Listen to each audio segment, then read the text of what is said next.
New Zealand is poised to announce whether or not it will declare the political arm of Hamas a terrorist organisation. The military wing behind the October 7 attack is already considered a terrorist group. The government's been mulling over advice on whether to extend that to the political arm. Jamie Ensor reports. Protesters interrupting a summer pool party at the Prime Minister's pad to call for more humanitarian support for under-siege Palestinians. It is disgusting, it is genocide! Israel continues its strikes on Gaza, its border strewn with rubble. Israeli Prime Minister Benjamin Netanyahu is adamant Israel will continue its offensive despite calls for calm. Yeah, well, victory is within reach, and you can't have victory until you eliminate Hamas.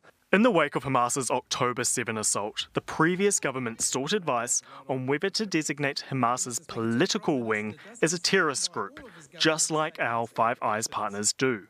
The Foreign Affairs Minister said the government's now received that advice. And I think you're going to be hearing an announcement before too long. The government's plans impacted after the sudden death of Green MP Efeso Collins.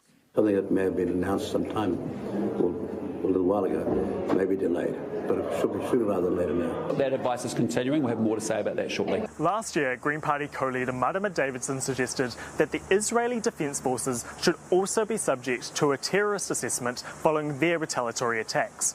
Her co-leader, James Shaw, today said it shouldn't matter what we call these groups. The point that she was making is that it is never okay for anybody to target civilians. Dancing around the edges on issues like this are less relevant at this point, in my view, to actually demanding that a ceasefire take place. Something that could be coming very soon. I hope by the beginning of the weekend, the end of the weekend. And the hope is that ceasefire will be permanent. Jamie Ensor, Newshub.